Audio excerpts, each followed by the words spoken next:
Hello, it's Zeke with the Eastside Church of Christ in Baytown, Texas. Thanks for joining us for another episode of Great Chapters of the Bible. Today we're going to be looking at two chapters actually. We're going to be looking at Numbers 13 and 14 and the rebellion and the death that followed in the desert, in the wilderness that the Israelites wandered through.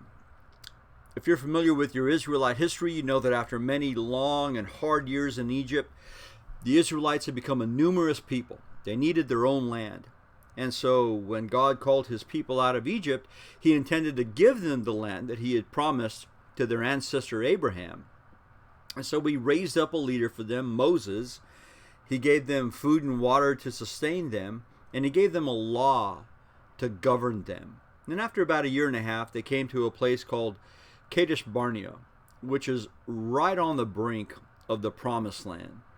But in order for them to possess it, they had to go in and conquer it. So they sent in spies to check out the land and see what kind of fortifications the cities might have had and so forth. And that's what Numbers 13 and 14 records for us. Now what makes these chapters great is really what makes them so sad. It records for us a monumental lack of faith in the Israelites, and it contains some important lessons for us today as well. We're going to go pretty quickly through chapter 13 because what I really want to spend a little more time on is chapter 14. So let's just take a quick look at what happens in Numbers chapter 13. First, spies are selected to go through the land, and we see that in the first 16 verses of Numbers 13. In fact, just read with me the first few verses. Chapter 13, verse 1 says, Then Yahweh spoke to Moses, saying, Send out for yourself men so that they may spy out the land of Canaan, which I am going to give to the sons of Israel. You shall send a man from each of their fathers' tribes, every one a leader among them. So Moses sent them from the wilderness of Paran at the command of Yahweh, all of them men who were heads of the sons of Israel. And then you go down through the list of names that are in the preceding verses, and you see a couple of familiar names. You see Caleb from the tribe of Judah, and Joshua, he's called Hoshea here, from the tribe of Ephraim. Now remember, they stood on the brink of this land, and we just read in verse 2 that it says, It is land which I am going to give to the sons of Israel. God is about to make good his promise. But as always, God gives man something to do. He gives him the opportunity to participate in the fulfillment of the promises that he makes. And that's what's going on here. They had to send some men in. So they do. The spies go in and they return. Now you remember their ancestors had come from Canaan, but it had been some 400 years or so, and they would need to go back in and get reacquainted with the land. They'd spent the last many generations being slaves in Egypt. Moses had asked them to find out some specifics about the land, about the cities, about the people, about the produce. Look with me in let's look at verse 17. It says, When Moses sent them to spy out the land of Canaan, he said to them, Go up there into the Negev, then go up into the hill country. See what the land is like, and whether the people who live in it are strong or weak, whether they're few or many. How is the land in which they live? Is it good or bad? And how are the cities in which they live? Are they like open camps or with fortifications? How is the land? Is it fat or lean? Are there trees in it or not? Make an effort then to get some of the fruit of the land. Now the time was ripe for the first ripe grapes.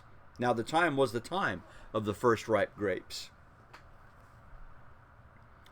They would have an excellent opportunity, since it tells us that this was the time of the first harvest, to see what the land produced. But they would also have a wonderful opportunity to check the land out itself and its inhabitants. And Moses told them, make sure you go in and see what the cities are like. Are they walled cities? Are they fortified? What's it going to be like when we go in there and work to take possession of this land? 40 days pass, and they eventually come back with some of the produce of the land.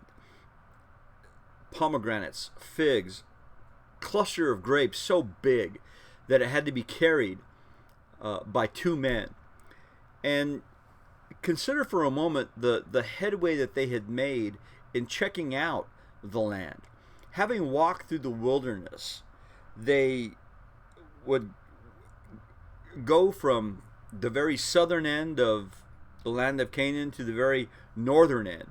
And that would be a round trip of about 350 miles, not to mention whatever lateral movement they might have made in that land as well. So it's possible that they could have covered up to 500 miles in that 40 days, and that tells us something. They weren't messing around. They weren't taking their time or dawdling. They were on a mission. They wanted to find out what was going on, and I'm sure that after a year and a half in the wilderness, they were aching to get into that land. They wanted a home for themselves. They had been slaves in Egypt. They had been out camping in the wilderness now for about a year and a half, and they were ready to go in and take their own place. But there's a problem that occurs. We're told in verse 22 that the descendants of Anak were there. The Anakim were renowned warriors, and they may have been a people who were pretty stout. They were big. They were formidable. And that figures into the report then that the Israelites give. In verses 26 through 33, those 12 scouts, remember, one from each tribe, they come back and they give a report. And the report begins positively enough, but it doesn't end that way.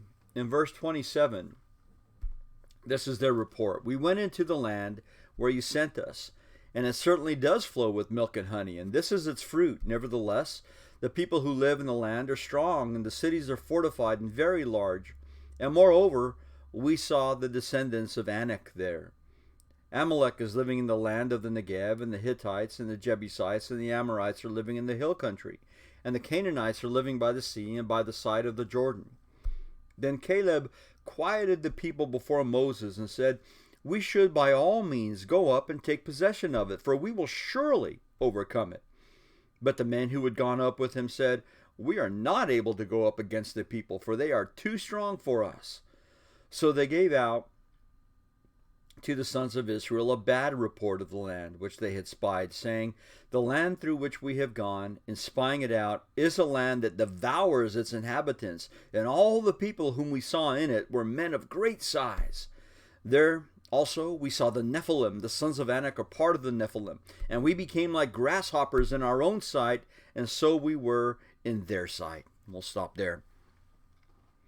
As I said before, this report begins positively enough, but it quickly devolves into a series of challenges that seem to them too great to overcome. And the mention of the sons of Anak, he calls them relatives of the Nephilim. Nephilim, you recall from the opening chapters of Genesis, were a people who were great in stature, and they were men of renown. Apparently they were great warriors, and this figures into the deal. In fact, it seems to doom the deal for the Israelites. As soon as they're mentioned, everybody's heart just sunk. Except Caleb, on the other hand, he speaks out against this negative report. He's full of confidence. Did you see what he said there in verse 30? We should by all means go up and take possession of it, for we will surely overcome it. Man, you got to love Caleb's confidence and his faith in the Lord. In fact, his faithfulness in the circumstance is going to earn him a special allocation of land once they finally do go in and take the land. But as readily as Caleb exhorted the people to go in and take possession, the other 10 scouts rejected the idea that they could be successful against all these challenges. And it seemed like all of a sudden everything was against them. Did you see there in verse 32? At the end of verse 32, it says, all the people whom we saw in it are men of great size. Now that's an exaggeration if there ever was one. And we know the reason, because they're trying to discourage everybody else from going in there. Suddenly, all the people in the land were giants and would gobble them up. And then the negativity just seems to sweep through the crowd. People were already talking and murmuring. Caleb had to quiet the people down, remember? But the negativity just seems to sweep through the crowd, and the entire community reacts with fear instead of faith. Look at chapter 14, verse 1. Then all the congregation lifted up their voices and cried, and the people wept that night. The language of verse 1 of chapter 14 just stresses the dramatic emotional intensity of the people's depression. But that's not the end of it. Chapter 14 tells us of the rebellion and the judgment of the people. Let's read the first several verses of chapter 14. Verse 2 says, Then all the sons of Israel grumbled against Moses and Aaron, and the whole congregation said to them, Would that we had died in the land of Egypt, or would that we had died in this wilderness. Why is Yahweh bringing us into this land to fall by the sword? Our wives and our little ones will become plunder. Would it not be better for us to return to Egypt? So they said to one another, Let us appoint a leader and return to Egypt. Then Moses and Aaron fell on their faces in the presence of all the assembly of the congregation of the sons of Israel. And Joshua, the son of Nun, and Caleb, the son of Jephunneh, and all of those who had spied out the land tore their clothes. And they spoke to all the congregation of the sons of Israel, saying, The land which we passed through to spy out is an exceedingly good land. If Yahweh is pleased with us, then he will bring us into this land and give it to us, a land which flows with milk and honey. Only do not rebel against Yahweh, and do not fear the people of the land, for they will be our prey. Their protection has been removed from them, and Yahweh is with us. Do not fear them. But all the congregation said to stone them with stones. We'll stop there for now. You can see with their mourning that we saw in verse 1 soon turns to grumbling, and their grumbling turns to outright rebellion.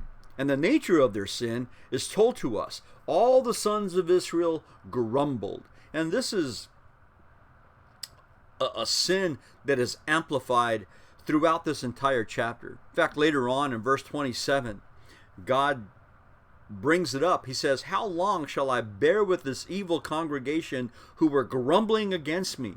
I have heard the complaints of the sons of Israel which they are making against me.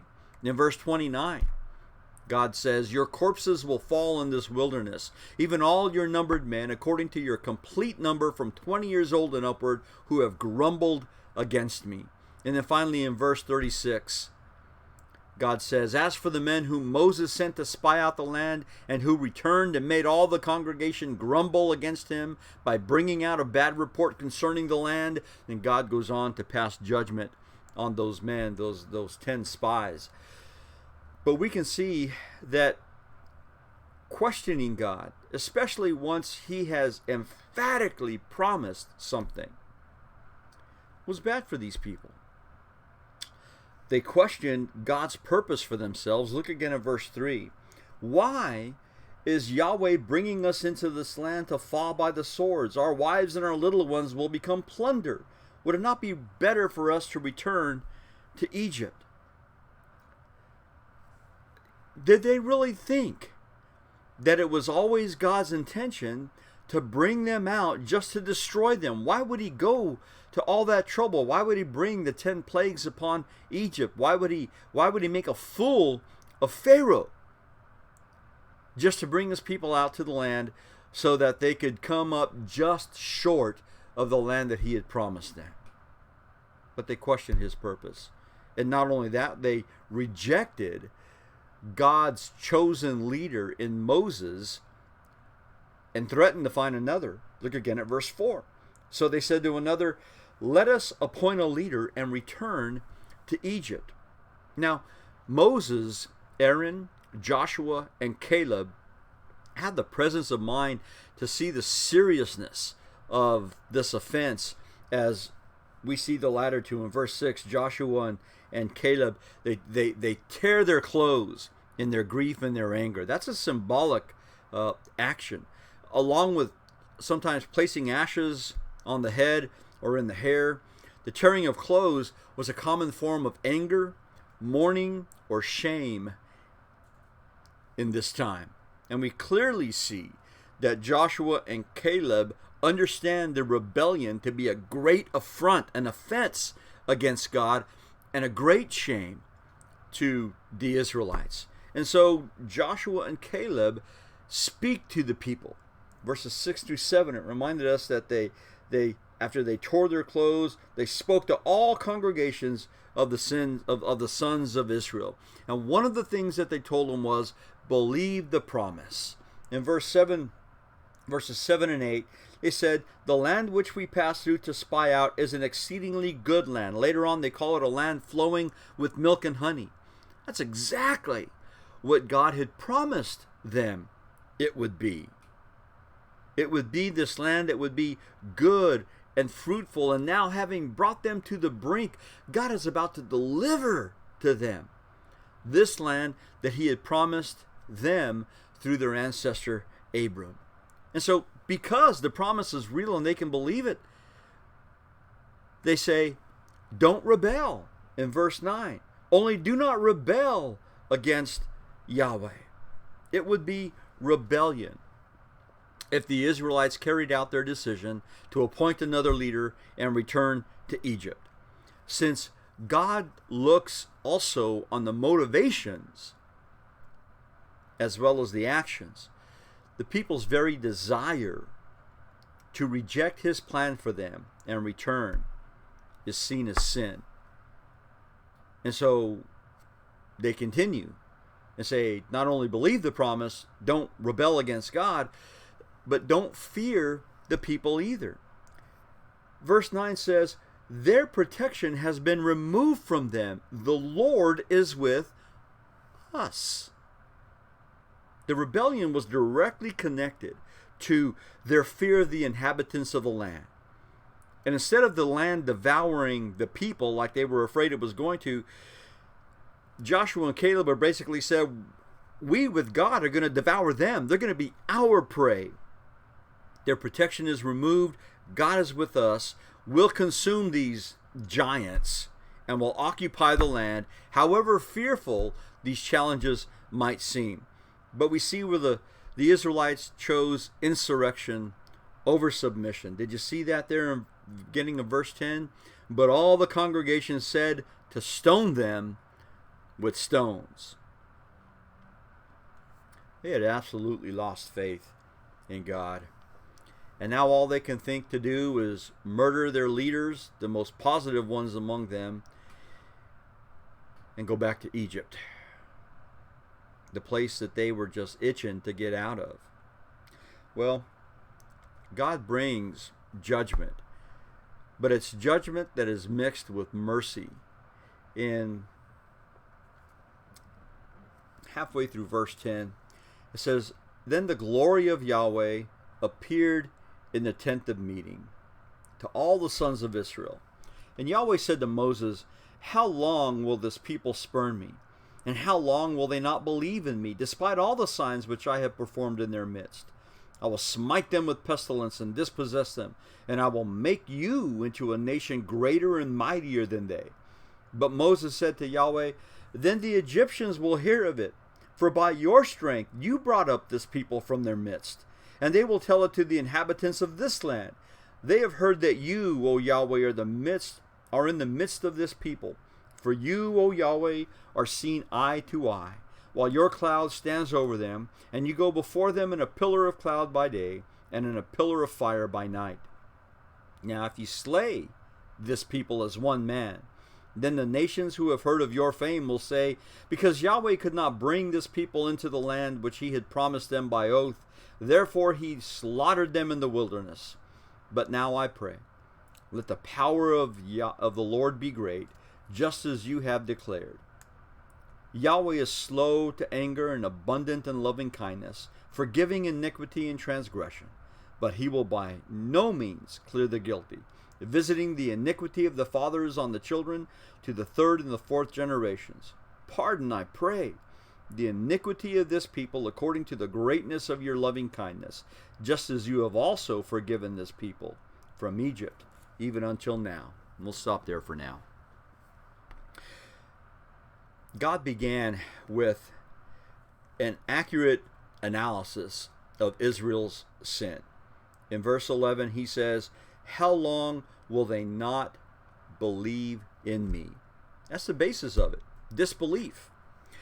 And he also expresses a righteous indignation of their forgetfulness of all the things that he had already done in their midst. In the year and a half that he had allowed them in their presence, not only had he brought upon all those plagues upon Egypt to convince Pharaoh to let the people go, but he had been with them in miraculous ways so far in their year and a half journey to Kadesh-Barnea. And so his response is twofold. First, he tells Moses, "I will smite them with pestilence and dispossess them." These threats are parallel. If they're struck down with divine judgment, later on Moses says if you strike them down as one man, in other words, just wipe them all out at one time. Of course, if they're all wiped out, they would be dispossessed. They wouldn't be able to go in and inherit the land. They wouldn't be around to do it. And secondly, God tells Moses, "I will make you into a nation greater and mightier than they." Now, this is just the beginning of the trip. They're going to have many more years in the wilderness, as you know, of course, and there's going to be a lot more complaining and murmuring that's going to go on, and this can only weigh on Moses. And yet, even now, at the beginning, this might have been an attractive alternative, but we're going to see that Moses' love for people and his regard for the integrity of God's name overrules this, overwhelms his thinking that this might be the better way to go. In spite of this offer from Moses to become the new father of a multitude, just as Abraham was, it tells us something about God's patience as well. I mean, think about it. God had waited some over 400 years for his people to become a great nation, just as he promised Abraham they would be.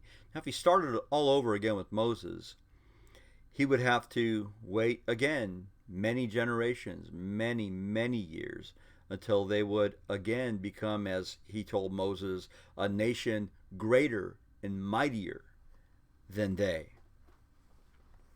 And as I said before, as tempting as this offer might have been to Moses, his love for the people and his concern for the integrity of God's reputation led him to reject it and to entreat God to do something else. He appeals to God, first of all, based on the integrity of God's name. He reasons that the people who heard of this will say that you weren't able to bring your people into the land. They would see Israel's destruction as God's inability to deliver what he had promised, and thus his name, which is entwined with his faithful character, with his integrity, would be impugned. Now, God is concerned about his name. I want you to turn with me to the book of Ezekiel. We're going to go to Ezekiel chapter 36. Now, this is a different circumstance, and it's many generations removed from what we're reading in Numbers 14. But I want you to see how continuously God is concerned for his name, for his reputation, for his integrity. In Ezekiel 36, beginning in verse 22, God instructs the prophet, "Say to the house of Israel, thus says the Lord Yahweh, it is not for your sake, O house of Israel, that I am about to act, but for my holy name, which you have profaned among the nations where you went. I will vindicate the holiness of my great name, which has been profaned among the nations, which you have profaned in their midst. Then the nations will know that I am Yahweh, declares the Lord Yahweh, when I prove myself holy among you in your sight. And you go on through the rest of chapter 36, and there's more in there about God's zealousness for the integrity of his name. But this is exactly what Moses is talking about back in Numbers 14.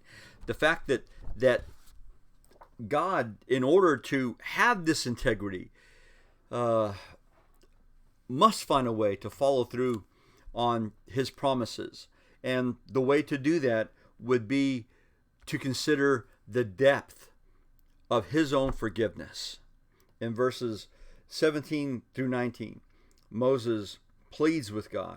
In fact, verse 17, he says, "Let the power of the Lord be great, just as you have declared." Moses appealed to God based on God's own declaration of his character. What Moses tells us in verse 18 is what God had told him back at Sinai. Make a left with me to Exodus chapter 34. Exodus 34. Compare what we see in Numbers 14, verse 18, with what we read in Exodus 34 in verses 6 and 7. Read with me.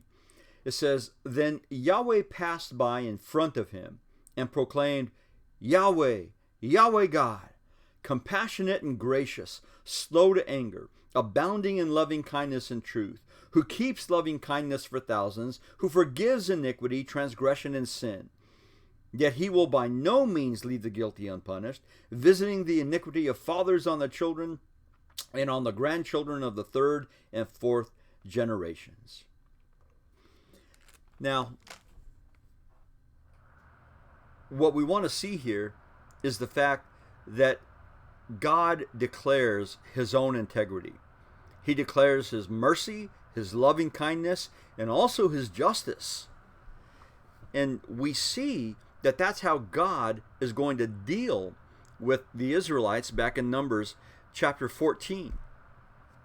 I mean, consider already, as Moses back in Numbers 14 pleads with God. In verse 19 he says, "Pardon, I pray, the iniquity of this people according to the greatness of your loving kindness, just as you also have forgiven this people from Egypt even until now."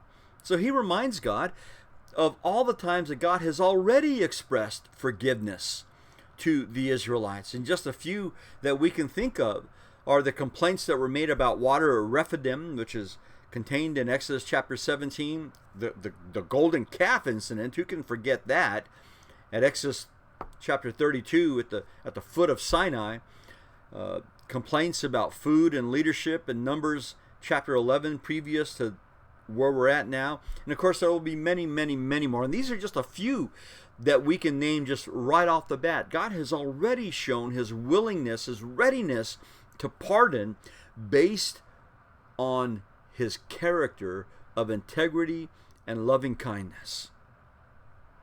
And so God responds with both mercy and judgment. In Numbers 14 and verse 20, it says, "So Yahweh said, I have pardoned them according to your word. But indeed, as I live, all the earth will be filled with the glory of the Lord.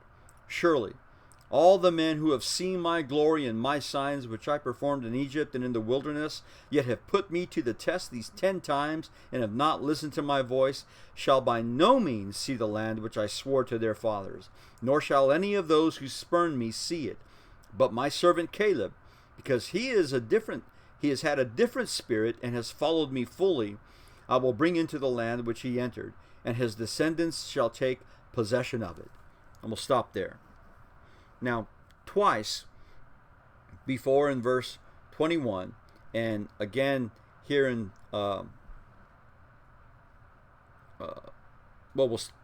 in verse 28, we're going to see where God uses this expression, "as I live," as he brings them to the point where there will be judgment upon them.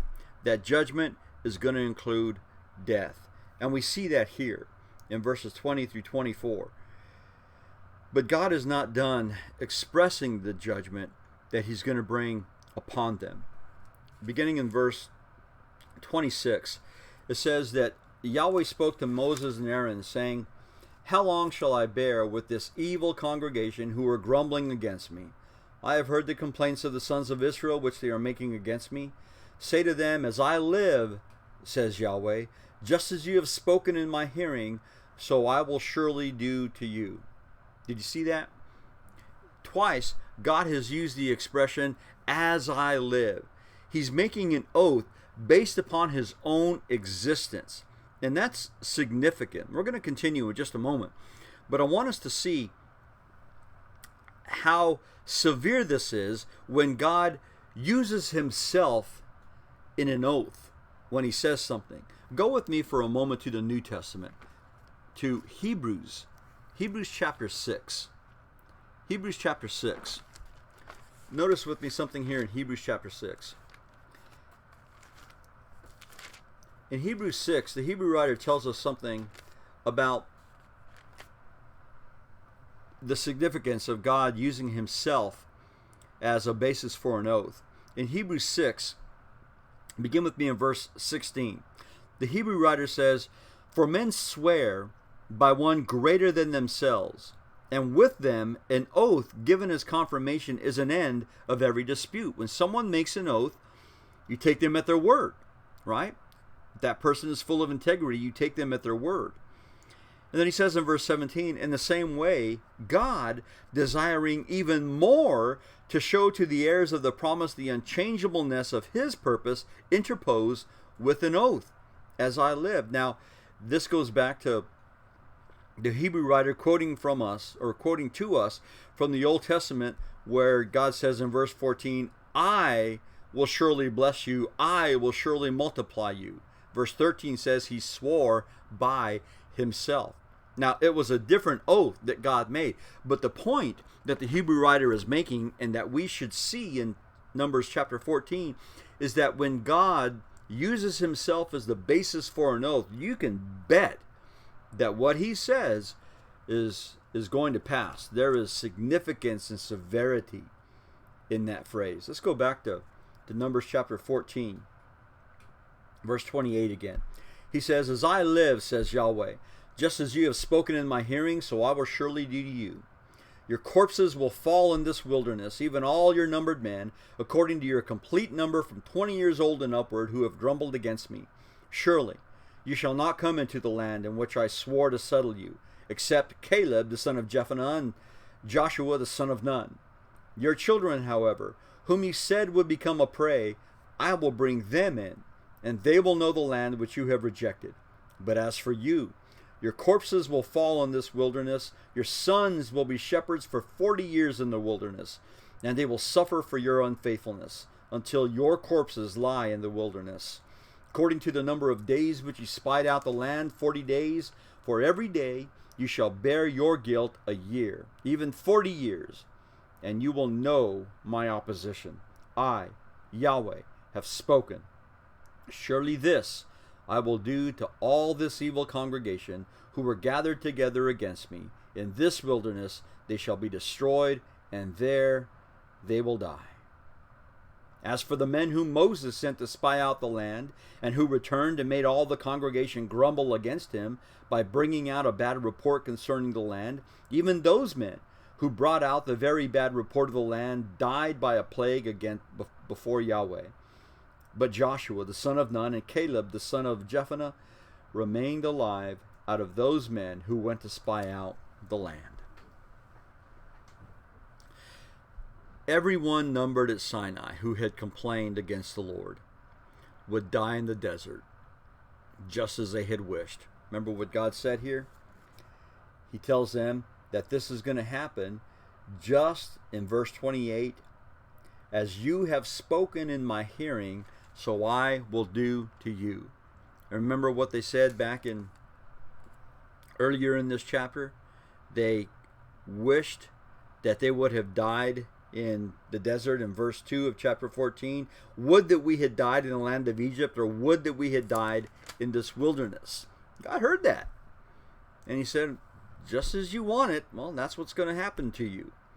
So we see here the fact that God is saying that that entire generation, 20 years old and upward, are going to wander the desert until they die. And their children are going to be forced to endure the desert for a total of 40 years, 38 more years. 1 year for every day that they spied out the land. And we see here an unfortunate instance where the sins of the parent are visited upon the children. The children are going to have to also deal with the consequences of the sins of their parents. And then once again in verses 36 through 38, there's this comparison that's made between the 10 unfaithful scouts and Joshua and Caleb. And again, it's reiterated that Joshua and Caleb, because of their faithfulness, are going to enter into that land. And the implication is that those other 10 spies died immediately before the Lord. They paid the ultimate penalty. But Joshua and Caleb not only survived, but they would be able to enter the land. Just for a moment, I want us to think about some truth that's in these chapters for us today. Just a couple things for us to think about. First, realize the facts, but follow with faith. Now, Caleb saw the same set of facts that the rebellious spies saw. He saw the formidable cities. He saw the warrior people. But he also saw God's promises just as clearly. And so Caleb's actions illustrated the possibility that God would help them in what he commanded them to do. And that's what we need to see. We need to believe the possibility that what God commands, he makes possible for us to do. God never commands anything to man that man cannot do. Second, I want you to see the urgency that Caleb felt, and how when he said, let us go up at once, let's obey God right away, that ought to be our mantra as well. God said it. Let's do it. Obey without delay. And thirdly, Caleb's words illustrated confidence. We will surely overcome, he says. And it's just as true today. God's people today can defeat the workers and the work of the devil if we have the same sense of faith, possibility, urgency, and confidence. And secondly, watch what you say. You might just get what you wish for. And that's what happened with these faithless people on the brink of the promised land. Oh, if we would have just died in the wilderness, it would have been better. God says, okay, if that's what you want, that's what you'll get. I want you to notice something with me. In the New Testament book of Galatians chapter 6. Galatians 6. In Galatians chapter 6, and in verse 7, the inspired writer Paul says, do not be deceived. God is not mocked. For whatever a man sows, this he will also reap.